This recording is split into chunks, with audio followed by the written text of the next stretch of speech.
Ana Lilia Pérez, experta en problemas de Pemex, Seguridad Nacional, ¿qué nos cuentas ahora de esta tragedia que se dio el viernes pasado por la tarde en Tlahuelilpan? ¿Qué sigue? Bueno, pues primero diría que para todo México es un día de luto. Esta circunstancia que ocurre con una pérdida de vidas humanas es inédito en el sentido del número de víctimas y muy doloroso, pero no es una circunstancia ajena a toda la problemática que ha ocurrido en la industria petrolera, al gran problema del robo de combustible que se dejó crecer durante tanto tiempo y que como un efecto expansivo se fue generando como una actividad ilegal que involucraba a comunidades enteras por distintas circunstancias que deberán también considerarse por parte del gobierno el por qué una comunidad decide o no participar en recoger el combustible que sale de una toma clandestina o en otros casos en participar directamente desde que se hace la toma para cargar el combustible en acopio. Primero, creo que es un gran reto el que ha asumido el nuevo gobierno, pero era un reto urgente. El tema de la atención al robo de combustible precisamente creció tanto hasta convertirse en un problema de seguridad nacional por la negligencia que hubo de las administraciones desde Vicente Fox, Felipe Calderón, Enrique Peña Nieto, que vieron el crecimiento exponencial de este delito, hicieron como si no pasara nada. Entonces, es un gran reto, pero no solo para el gobierno, sino para la sociedad en su conjunto. Creo que es muy necesario el hacer más concientización entre la propia sociedad, y eso es una tarea de todos, de los riesgos que implica esta actividad, pero también lo que tenemos en el panorama, y yo podría decirlo porque he documentado muy bien este fenómeno, es que hay mucha también resistencia por parte de quienes se han dedicado a esta actividad en los distintos niveles a dejarla. ¿Por qué? Porque les resultó más redituable que cualquier otro de los negocios ilegales. El mercado de combustible creció tanto porque cada vez había más consumidores solicitándolo. Entonces, creo que todavía veremos, desgraciadamente, circunstancias adversas para la sociedad mexicana.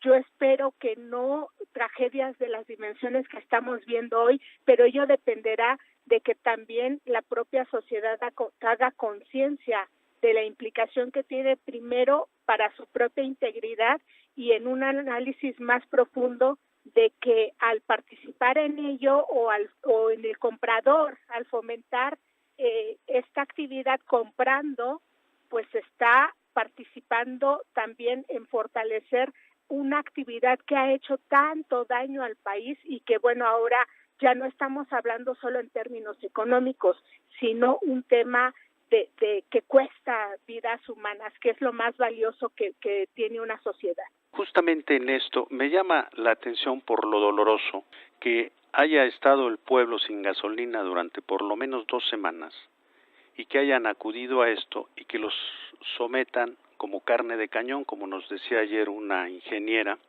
Rocío Vargas, y eso pues es doloroso, pero tú como periodista, ¿cómo ves? ¿Qué le toca al gobierno, a la sociedad concientizarse, pero al gobierno?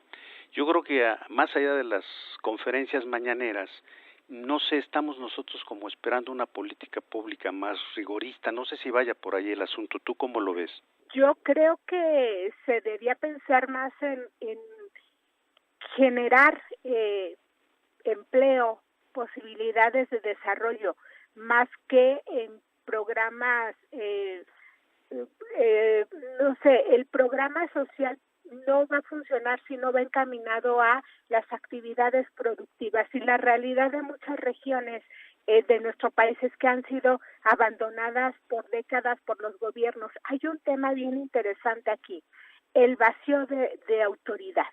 El vacío de autoridad en muchos territorios de México lo que generó primero fue el arraigo de grupos del crimen organizado, que era quienes ofrecían una posibilidad de vida, a veces la única posibilidad de vida, pero también la autoridad misma fue omisa a generar una economía en su entorno, y aquí es una tarea también de alcaldes, de gobernadores, para quienes era más cómodo dejar que la gente se buscara la subsistencia a pesar de que sabían que estaban incurriendo en una actividad ilegal, porque tampoco se puede concebir que los gobernadores no sepan lo que pasa en sus estados, puesto que en algunas entidades, cito el caso de Guanajuato, Puebla, Hidalgo, gran parte de la actividad de muchas comunidades, sobre todo las que están cercanas a los ductos,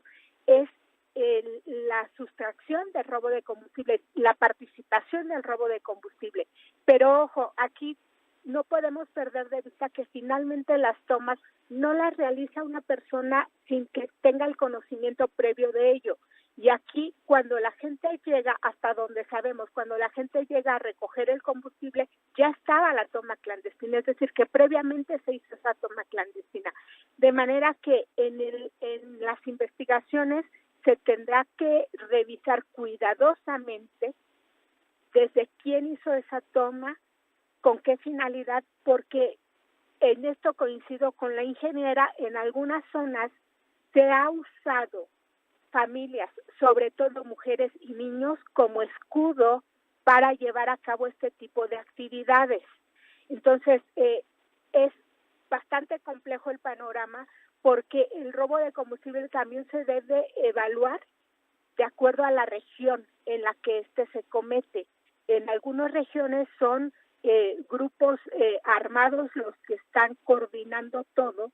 En otros se permite a las comunidades que participen también en esta actividad de distintas maneras. Hay municipios en Puebla, por ejemplo, donde se hace la toma, se sustrae una parte, después se deja que se forme lo que se llama una alberca y que entre la comunidad a recoger, pero no gratis. En Puebla les cobran una especie de derecho de piso para entrar a recoger. Entonces, se tiene que analizar el fenómeno en la complejidad que exige la propia condición del territorio mexicano, que es tan lleno de contrastes. No puedes combatir de la misma manera el robo de combustible como se da en las comunidades del sureste, por ejemplo, o en las cercanas a la zona metropolitana, que en el norte. En el norte es una circunstancia incluso más violenta, porque quienes controlan ahí son grupos completamente armados, o en el estado de Guanajuato, donde ha habido confrontaciones armadas entre quienes participan en ello, o violencia, una gran cantidad de homicidios que se han incrementado durante los últimos años vinculado a esta actividad. Y sin embargo, ya que nos haces una especie de mapeo, esto sucedió en Hidalgo. Tengo una pregunta, a lo mejor un poco inocente. Yo no sé cuál fue la causa de esta explosión, como bien dices, una toma clandestina que ya estaba ordeñada 10 veces en los últimos meses, según dijo el gobernador Omar Fayad en una entrevista con nosotros. ¿Cuáles pudieron haber sido? ¿Es válida la conjetura de Gers Manero de que pudo ser una fricción de una ropa sintética? Dicen que algunos estaban fumando. Tú que tienes más semblanteado el asunto, ¿cómo crees que haya sido esto? Hasta donde yo tengo entendido, este planteamiento que se hizo fue una hipótesis que no ni siquiera se da como la hipótesis, sino una posible, que tendrá que ampliarse el abanico. Yo soy periodista, yo no me atrevería a aseverar una tesis en este sentido, y creo que en estos momentos ni siquiera un especialista podría plantearlo de manera tan tajante, porque hay circunstancias tan diversas que pudieron generar este siniestro. Lo que sí ha quedado incluso en la parte documentada ya por la propia prensa es que estaba la toma y que hubo una manipulación para que saliera más combustible.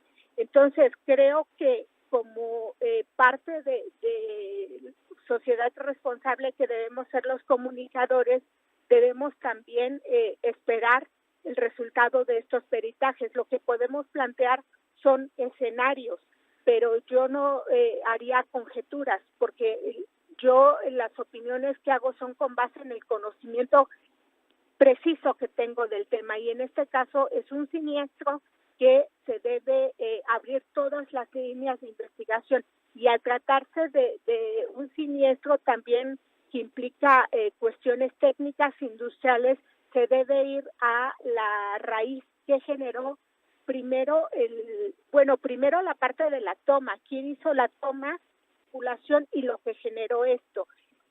Lo que sí debe tener también información la ciudadanía es que no es la primera vez que ocurre una explosión en una toma, pero sí es la primera vez que cobra tantas vidas. Tampoco es la primera vez que cobra pérdidas humanas, pero ahora las dimensiones son algo sin precedentes. Yo tengo conciencia como periodista de muchos años de que las circunstancias en este país son muy desfavorables para mucha gente. Es algo lastimoso que tengamos población viviendo en extrema pobreza todavía, cuando nuestro país tiene una de las petroleras más importantes a nivel mundial, la número 11 a nivel mundial. Sin embargo, de fondo es un problema de corrupción, de desigualdad, que no ha permitido que los mexicanos tengamos un beneficio parejo de lo que produce nuestra industria. De fondo está un gran tema de corrupción, un gran tema de desigualdad. Y para no ir tan lejos, en la misma zona donde ocurre el siniestro, tienes la refinería de Tula, que es una de las zonas de mayor productividad en el país. Sin embargo, tienes comunidades muy pobres y eso es inaceptable. Entonces, aquí sí se requiere de estrategias en todos los niveles de gobierno, de que el gobernador también plantee, bueno, estas personas están en esta actividad, ¿qué pasa con esta población? ¿Qué carencias tiene esta población? Que asuman su responsabilidad como jefes de gobierno, porque esto es parte también de sus funciones. Él debe dar alternativas a la población local.